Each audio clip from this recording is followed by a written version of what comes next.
Vous vous rendez compte jusqu'où on est dans la situation de défi écologique que des gens ne voient même plus l'espoir qu'il peut y avoir à donner la vie ou qui peuvent avoir la crainte d'entendre dans 30, 40 ans son propre enfant vous dire « mais pourquoi est-ce que tu m'as mis au monde ?» alors que tu savais à l'avance quelle était la trajectoire dans laquelle nous étions. 10 milliards d'humains sur Terre en 2050. Nous savons aujourd'hui que la bombe humaine, prédite dans les années 1960, n'explosera sans doute pas. Mais la population mondiale poursuit inexorablement sa croissance, questionnant l'avenir de la planète et de ses ressources limitées. Pour autant, motivés par la protection de la communauté ou les commandements divins à la fécondité, les religions ont toujours majoritairement refusé de considérer que les approches malthusiennes pouvaient constituer une solution aux problèmes environnementaux liés à la surpopulation. Au nom de quel fondement théologique recherche-t-elle donc une croissance sans limite de la population mondiale, s'accommodant sans peine des changements climatiques qui lui sont liés ? Comment peuvent-elles aider à appréhender ce risque d'une implosion démographique ? Dans son encyclique Laudato Si, publié en 2015 et consacré à la sauvegarde de la planète, le pape François invitait chaque religion à relire ses ressources spirituelles pour enrichir la réflexion commune sur l'écologie. Nous avons voulu mettre en perspective leurs différents apports sur le sujet. Dans ce podcast, des théologiens, sociologues, philosophes ou militants de terrain nous éclairent sur le rôle que peuvent jouer les traditions religieuses. Ils nous aident à mieux comprendre les défis écologiques et nous appellent à passer à l'action. Vous écoutez la 5e saison de Place des religions. Le lien entre écologie et mon choix de ne pas avoir fait d'enfant, c'est justement de me dire d'abord, dans quelle planète je vais le mettre, sur quelle planète va-t-il habiter, va-t-il vivre, va-t-il cohabiter ? Et j'ai finalement nourri ce choix de beaucoup d'arguments effectivement liés à la préservation de notre planète, parce que plus on grandit, plus on se dit mais il y a pas de rechange quoi. Il y a que cette planète. À l'instar d'Émilie de Vienne, dont vous venez d'entendre le témoignage diffusé sur France 24 le 18 janvier 2019, des couples refusent aujourd'hui de procréer par conviction écologique. Ce choix radical rencontre des échos contrastés au sein des différentes traditions religieuses. Comment comprennent-elles les ressorts intérieurs qui peuvent conduire à cette décision ? Le théologien protestant Martin Kopp, chercheur associé à l'Université de Strasbourg et spécialiste de la décroissance, a une conviction personnelle.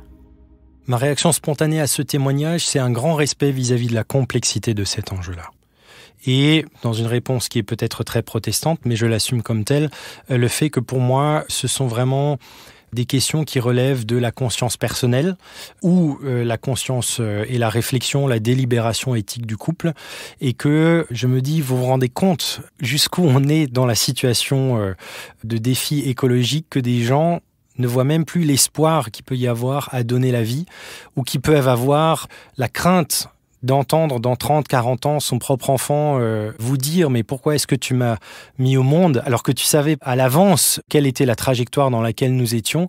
C'est dramatique et pour moi, ça sonne vraiment comme un appel à un sursaut face aux défis écologiques et un grand respect de cette décision éthique qui n'est pas évidente. Si ce dilemme éthique interroge en effet l'espérance que chacun peut avoir en l'avenir du monde, il questionne aussi les changements à opérer dans nos modes de vie pour continuer à garantir la possibilité d'une population croissante sur Terre. Fabien Révol, théologien spécialiste de la théologie de la création et maître de conférences à l'Université catholique de Lyon.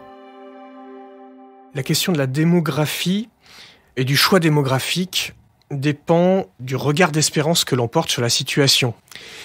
Et quand je dis ça, je le dis au sens fort, c'est-à-dire que on pourrait se dire que oui, effectivement, l'Église catholique encourage la famille humaine à être féconde, mais dans les conditions actuelles, c'est pas possible. Alors, quand on dit ça, qu'est-ce qu'on dit ? On dit qu'effectivement, il y a une population humaine qui est nombreuse et qui aspire à un niveau de vie matériel qui exerce une pression écologique telle que ça met en péril la capacité même de l'habitation de la planète. Donc, dans ces conditions, peut-être faut-il mettre un frein. Ensuite, est-ce que ce frein, il est permanent ou est-ce qu'il est provisoire ? Si on craint que à l'avenir, l'humanité ne renonce pas à son niveau de prospérité et de vie matérielle, alors effectivement, il faut songer à restreindre la démographie de manière assez urgente, puisque la planète Terre n'aura jamais la capacité d'encaisser une telle pression écologique dans sa capacité de portance et de renouvellement. En revanche, si on se dit que l'écologie intégrale, par exemple, va gagner du terrain et va conquérir les mentalités, les cultures dans nos civilisations, ça veut dire que des transitions de mode de vie vont advenir et que, du coup, notre façon d'envisager le confort matériel va se transformer grâce à l'inspiration du mouvement de la sobriété que le pape François nous invite à vivre au chapitre 5 et au chapitre 6 de Laudato Si. Et dans ce contexte, oui, effectivement, la Terre aura probablement encore longtemps la capacité d'accueillir une famille humaine nombreuse. Ce dilemme qui consiste à concevoir ou non des enfants au nom de ses convictions écologiques est exprimé par une infime minorité. Il ne peut être d'ailleurs considéré comme prioritaire dans la réponse à apporter aux défis écologiques. C'est ce qu'étaye le rabbin franco-israélien Yeshaya d'Alsace, de la communauté Massorti en France, qui se situe entre le judaïsme libéral et le judaïsme réformé, et le théologien protestant Martin Kopp. Faire le choix de ne pas faire d'enfants pour des raisons écologiques me semble une attitude respectable et peut-être responsable, maintenant en même temps dérisoire. Parce qu'effectivement, la question démographique joue un rôle essentiel dans les problématiques environnementales. C'est évident que dans l'histoire de l'humanité, à partir du 19e siècle et de l'ère industrielle, l'humanité s'est mise à croître de façon immense, exponentielle, et qu'elle ne peut pas continuer comme ça. Mais c'est une vision statistique, c'est une vision globale. La statistique, évidemment, elle est faite d'individus, de petits chiffres qui se cumulent. Mais est-ce que pour autant, il ne faut pas faire d'enfants ? Ça me paraît là, du coup, un peu dérisoire. Ce qui est vrai, et je crois que là-dessus, l'humanité doit y réfléchir, en tant que groupe, elle ne peut pas continuer à croître de façon indéfinie sans en payer les conséquences, tout en voulant, en plus de façon paradoxale, augmenter son niveau de vie. Et donc on est là dans des dossiers extrêmement complexes. Martin Kopp. Mais qui, à mon sens, face aux défis écologiques, ne sont pas les premières des questions. Il y a bien sûr la vie intime, mais si on réfléchit comme chrétien à la réponse face aux défis écologiques, pour moi, c'est pas d'abord dans le dossier de la démographie, c'est d'abord dans le dossier de la technique et en particulier dans le dossier de l'économie et de notre société consumériste. Face aux défis écologiques, pour moi, une chose qui est très importante à rappeler, c'est que vraiment la question démographique, si elle n'est pas évoquée en général ni dans nos théologies protestantes, ni dans des forums comme l'ONU ou les COP climat, c'est pas pour rien. Alors tout en reconnaissant que bien entendu, il n'est pas anodin que l'humanité soit passée de 2,5 milliards de personnes en 1950 à presque 8 aujourd'hui et qu'on va vers un plateau, selon l'ONU, on irait aux environs de 10. Le dernier des rapports de l'ONU estime même que peut-être il y aurait une décrue, donc on n'est pas du tout sur une croissance exponentielle infinie, mais c'est évidemment un enjeu qui participe de la grande équation générale qu'on partage sur l'écologie de telle ou de telle manière.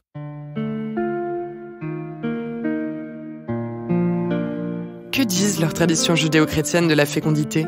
Et sur quel grand texte spirituel s'appuient-elles pour étayer leurs exhortations en matière de procréation ?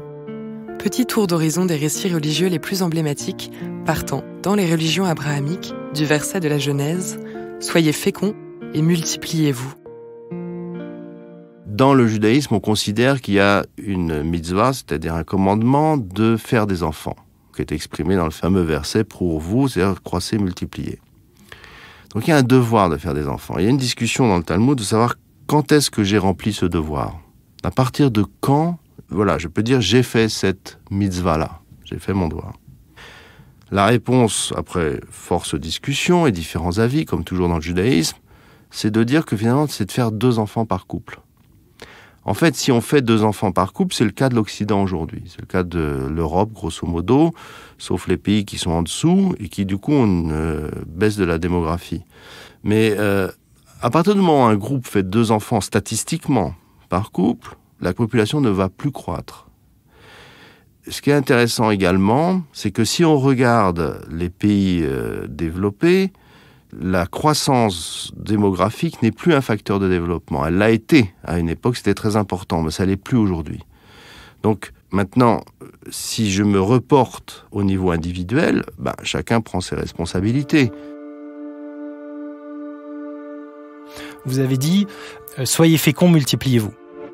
Et le texte biblique a 3 verbes. « Soyez féconds, multipliez-vous et remplissez la terre ». Martin Kopp.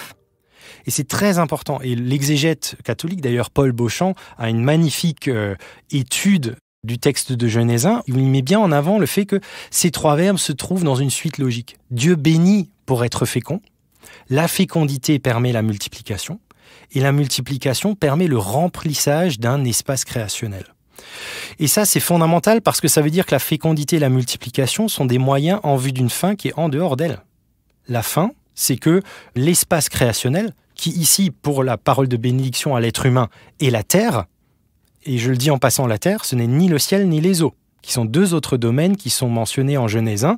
Ça veut dire que je n'aurais même pas le droit de me multiplier comme être humain pour prendre possession du ciel, confère tous les avions et tout ce qu'il y a, ou pour prendre possession des eaux, confère tous les bateaux, la pollution sonore, le fait que le premier lieu de disparition du vivant aujourd'hui, ce sont les espaces maritimes.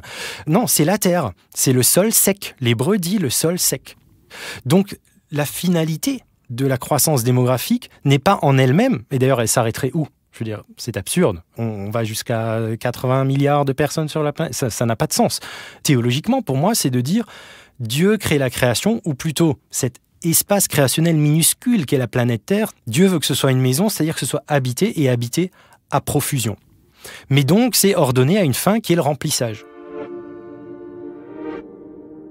Pour autant, les différentes traditions religieuses appellent aujourd'hui, pour la grande majorité d'entre elles, à ne pas être dans une lecture trop littérale des textes. Il faut être très prudent dans le rapport au texte biblique sur ces questions-là, parce qu'il ne faut pas faire d'anachronisme. Il faut avoir à l'esprit que c'est un texte qui est écrit en Israël, dans un petit peuple minoritaire. Possiblement le Genèse 1 écrit en situation d'exil, donc avec un risque de disparition du peuple, où la question démographique et du nombre, c'est aussi une question de puissance et de subsistance juste du peuple vis-à-vis d'autres civilisations alentours qui risquent de le faire disparaître. Bon, avec tous ces garde-fous-là, pour pas faire de mésinterprétation de mes usages du texte, dans la situation écologique d'aujourd'hui, on peut se demander, est-ce qu'on a rempli ? Et est-ce qu'au fond, l'humanité telle qu'elle est aujourd'hui sur la planète, sa croissance, et d'abord sa croissance économique, n'est-elle pas la cause de la décroissance du reste du vivant et en ce sens-là, un sacrilège ou un péché écologique ? En effet, la question de la procréation a longtemps été corrélée, au sein des grandes religions monothéistes, à celle de la préservation et de la survie des fidèles. Dans les premiers temps de l'islam, le devoir de se marier et d'engendrer une descendance visait ainsi à accroître la communauté de croyants. Démentant un cliché persistant, les pays musulmans ont connu ces dernières décennies un déclin brutal de leur fertilité. C'est ce que confirment les chercheurs, qui expliquent aussi qu'il n'existe pas de comportement reproductif spécifique aux femmes musulmanes. Encourager la natalité permet de perpétuer l'espèce humaine, mais aussi de s'imposer. Et cela peut être encore d'actualité aujourd'hui. Dans les religions asiatiques, par exemple, le discours religieux sur les naissances, lorsqu'il existe, n'est pas tant théologique que politique.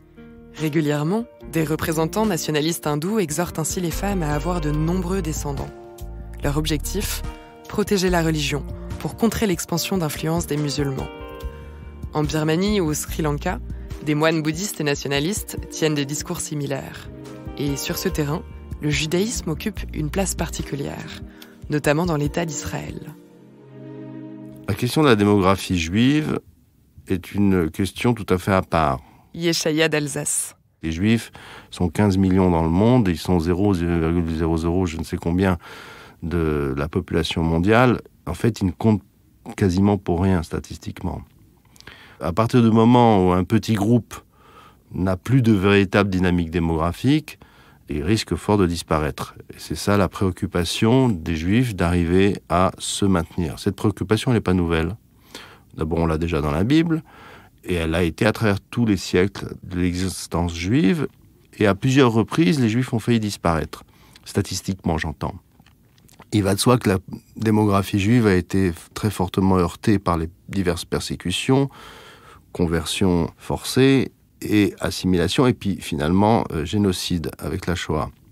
Dans l'État d'Israël, les prédictions disent qu'en 2050, il y aura à peu près 16 millions d'habitants dans l'État d'Israël, qui en est à peu près à 8-9 millions actuellement. C'est peut-être tout à fait bénéfique pour la démographie, mais ça devient inquiétant pour l'environnement, parce que l'État d'Israël est très petit. N'importe quel juif du monde a ce souci de la préservation de son groupe juif et de faire des enfants et de faire que ces enfants soient juifs. Je crois que c'est dans la tête de la plupart des juifs. La plupart des courants du judaïsme estiment désormais que le commandement divin de se multiplier s'applique en priorité aux hommes. La femme est donc libre d'employer des moyens pour espacer ou limiter les naissances. Mais ces interprétations cohabitent avec celles des ultra-orthodoxes, qui sont bien plus natalistes. En Israël, ces communautés comptent 6 enfants en moyenne par femme, soit le double de la moyenne nationale. En ce qui concerne maintenant la population très orthodoxe, elle fait plus d'enfants, non pas pour des questions de niveau de vie, mais pour des questions d'idéologie. C'est-à-dire que le peuple juif ayant été très durement touché par la Shoah, le génocide, il faut redresser en quelque sorte la barre. Et le monde très orthodoxe a été quasi éliminé. Il faut bien comprendre qu'à la sortie de la Seconde Guerre mondiale, ce monde est disloqué totalement.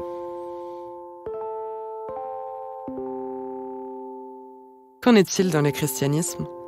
Sur le fond, concevoir et mettre un enfant au monde est, dans une perspective biblique, toujours une bonne nouvelle. Les réticences à faire de la natalité une variable d'ajustement écologique sont bien compréhensibles. En revanche, les chrétiens, catholiques comme protestants, se rejoignent sur l'importance de créer les conditions d'une régulation par un discernement. Et ce, à travers l'éducation à la parentalité responsable et l'accès à la santé. Pour contrôler les naissances, le magistère catholique, par ailleurs fermement opposé à l'avortement, confie ainsi au couple la responsabilité, en conscience, d'effectuer cette régulation, si possible par d'autres moyens que la contraception chimique. Une restriction qui n'est pas en vigueur dans les églises luthéro-réformées et évangéliques. Dans le protestantisme français, il y a effectivement un accord et une position plutôt libérale sur la question de la contraception. L'enjeu de l'avortement ou de l'interruption volontaire de grossesse, lui, demeure aussi un lieu où il y a une multiplicité des positionnements et où il peut y avoir aujourd'hui encore des lignes de désaccord avec certains courants évangéliques par opposition à des courants plutôt luthéro-réformés, avec du côté évangélique vraiment la compréhension aussi non seulement bien sûr du statut de l'embryon éventuellement, mais l'idée théologique fondamentale que la venue d'un enfant est une bénédiction, que c'est un don de Dieu, qu'il y a un projet de Dieu pour une personne et que à cet endroit-là, l'interruption volontaire de grossesse n'est pas envisageable, pas même pour certains, pour les cas les plus stricts, pas même dans le cas éventuel d'un avortement thérapeutique. Et là, on est effectivement sur des positionnements divers, quand du côté luthéro-réformé, avec le rappel constant de la gravité de cette décision-là et la conscience que face à un mot qu'on utilise souvent, la question de la banalité ou de la banalisation, on ne pense pas qu'il y ait un risque dans le réel, pas sociétalement, mais dans le réel, c'est toujours une question grave pour les femmes.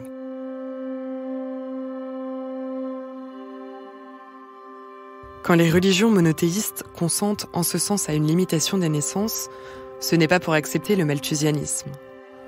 Avec son magistère officiel, le catholicisme est là encore plus explicite sur la question.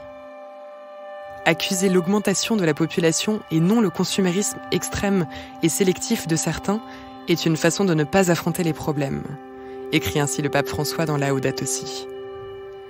Une manière de cadrer le débat, alors que subsiste aujourd'hui aussi une forme de condescendance de la part des pays riches, exhortant les pays pauvres à avoir moins d'enfants et que même figurent malgré un faible taux de natalité parmi les plus pollueurs. Ce que le pape dit dans Laudato Si, au numéro 50. Fabien Revol. Il dit, au lieu de résoudre les problèmes des pauvres et de penser à un monde différent, certains se contentent seulement de proposer la réduction de la natalité. Tout est dit dans cette phrase. C'est-à-dire que la réduction de la natalité devient une sorte d'étendard que l'on agite face à la question de la crise écologique, mais qui nous sert à dévier notre attention du vrai problème. Le vrai problème, c'est pas la natalité, le vrai problème, c'est les modes de vie. Et donc, dans ce paragraphe 50, le pape François nous dit que c'est bien de pouvoir continuer à faire grandir la famille humaine, à condition qu'on accepte de changer de mode de vie et qu'on accepte de mettre en œuvre la sobriété qui émane et qui découle de la perspective de l'écologie intégrale. Philosophe, Isabelle Priolet, auteure de Penser les fondements philosophiques de la conversion écologique, relie la position du pape François aux valeurs prônées par l'écologie profonde, qui se caractérise par la défense de la valeur intrinsèque des êtres vivants et de la nature dès l'aube des années 1970. L'écologie profonde, c'est une philosophie de la vie, qui voit dans la vie, comme le pape François d'ailleurs, une valeur propre, inhérente. Donc l'écologie profonde, elle ne peut pas être contre la vie. Elle ne peut pas prôner une diminution de la natalité. Mais par contre, elle explique bien ce qui fait la valeur de la vie. Ce qui fait la valeur de la vie, c'est sa diversité. Quand il y a de la diversité, il y a de la richesse, il y a de la résilience. Et le problème, c'est que le développement de l'économie tel qu'il est malheureusement envisagé aujourd'hui, il est en train de détruire cette diversité.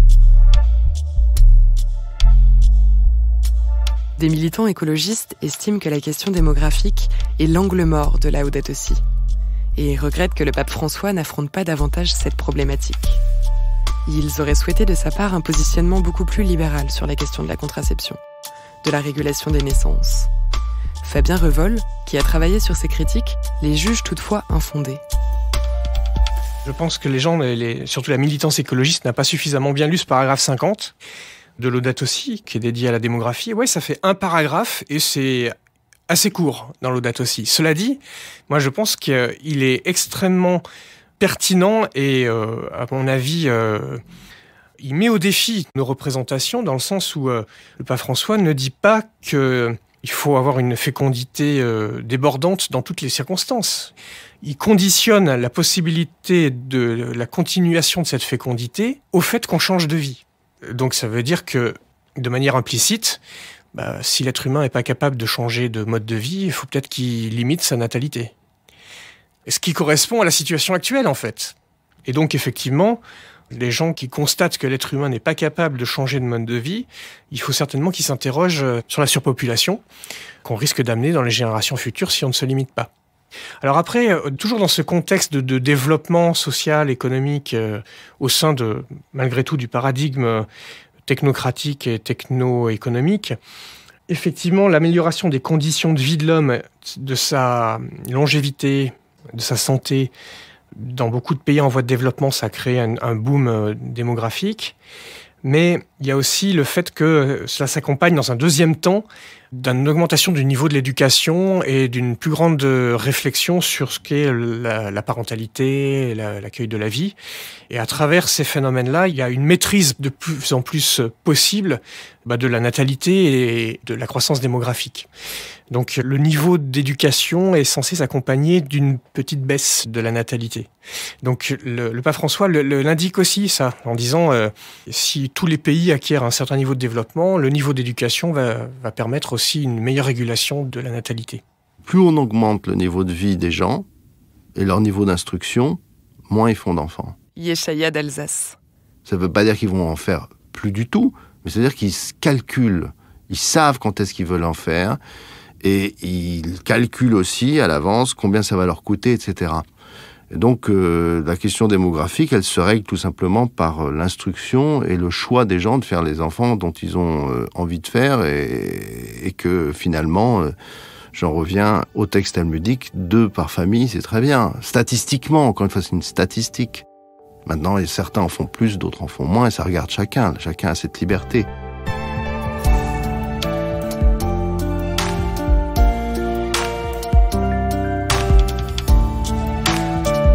Vous venez d'écouter un épisode de la 5e saison de Place des religions. S'il vous a intéressé, n'hésitez pas à le partager et à vous abonner à notre podcast. Place de religion est à retrouver sur toutes les plateformes, sur le site et l'appli La Croix.